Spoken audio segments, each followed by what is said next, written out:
بڕیاری سنوردارکردن و ڕێخستنەوەی کاری خۆبەخشی لەلایەن سندیکای پارێزەرانەوە کاردانەوەی پارێزەران و پارێزەرانی خۆبەخشی لێ دەکەوێتەوە. بەشێک لەو پارێزەرانە بڕیار و ڕاستپاردەکانی سندیکا بۆ کێشانی چوارچیوەیەک بۆ کاری خۆبەخشی پارێزەران بەدەستوەردانی حیزبی و هۆکارێک بۆ زیاتر بەرتەسکردنەوەی ئازادیەکان دەزانن. لە ناوەڕاستی مانگی تەمموزی ڕابردوودا سندیکای پارێزەرانی کوردستان لەژێر ناوی ڕێخستنەوەی کاری پارێزەرایەتی خۆبەخش چەند بڕیار و ڕاستپاردەیەکی بڵاو کردەوە. بەپێی بڕیارەکانی سندیکای پارێزەران چیتر پارێزەران ئازاد نین لەوەی بێگەڕانەوە بۆ سندیکا خۆبەخشانە پارێزەرایەتی دۆسە جیاوازەکانی دادگا بکەن. ڕاشی گەیاندووە لێپێچینەوەی یاسایی لە هەر پارێزەرێک دەکەن کە بەبێ مۆڵەتی پێشوەختەی سندیکا بریکاری خۆبەخشی بگرنە ئەستۆ. بەشێک لەو پارێزەرانەش دەڵێن سندیکای پارێزەرانی کوردستان لە بری ڕێگریکردن لە کاری خۆبەخشی باشکۆ بۆ پارێزەران بگەڕێنێتەوە. دەشڵێت بڕیاری سندیکای پارێزەران بە سنووردارکردنی کاری خۆبەخشی پارێزەران بڕیارێکی شەخسیە و هیچ پاڵپشتێکی یاسایی نییە. ئەوەی کە سندیکای پارێزەرانی کوردستان و بڕیارێک کە دەری کردیە هیچ پاڵپشتێکی یاسایی نییە و پێم وایە بڕیارێکی دراسە بۆ کراو نییە.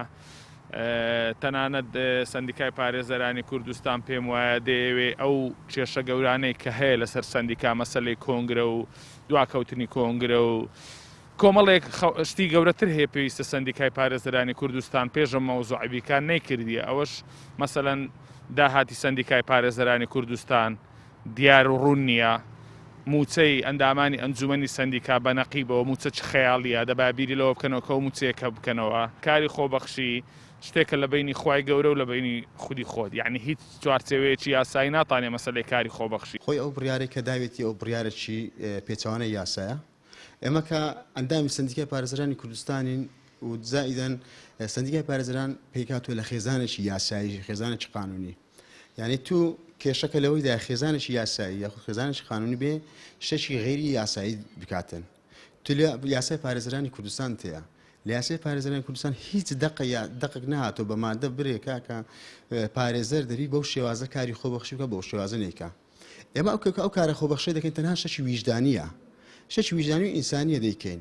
هیچ کاتێک یاسا ناتانی بێتن ویژدان و ئینسانیەتەکەت لێ کۆنتترۆل بکاتە. بەڕای من ئەوە بڕیارێکی ئەوە براش تاکە کەسیە لە بۆ کەلەپسەکردنی دەستی پارێزەرە خۆبەخشەکان تاوەکو نەتوانن هاوکاری خەڵکی بەشمێنەت و مافخورا و خەڵکی نەدار و نەبوونی کوردستان بکەن لەو زروفە نالەبارەی کوردستان.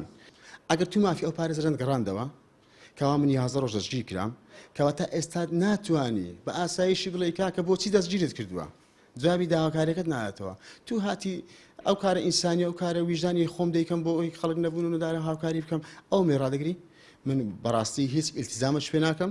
ئەگەریش هاتوو سندیکای پارێزەرانی کوردستان هەر پێداگری لەسەر بڕیارە ئامادەم ئیتر لە بەغدا ئیتیمای خۆم بکەم لە سندیکای پارێزەرانی بەغدا لێ دەر ئیتیمای خۆمان دەکەین و ئیتر دەتوانین کاری خۆبەخشەکەمان ئەنجام بدەین.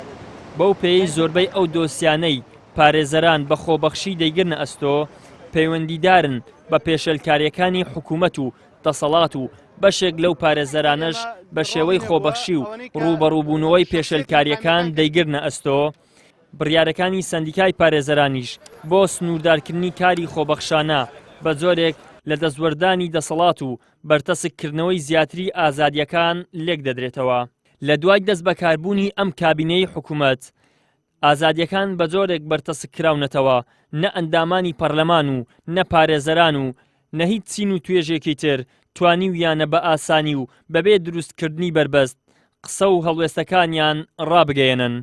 ئیدریس محەممەد، کەناڵی ئاسمانی پەیام، هەولێر.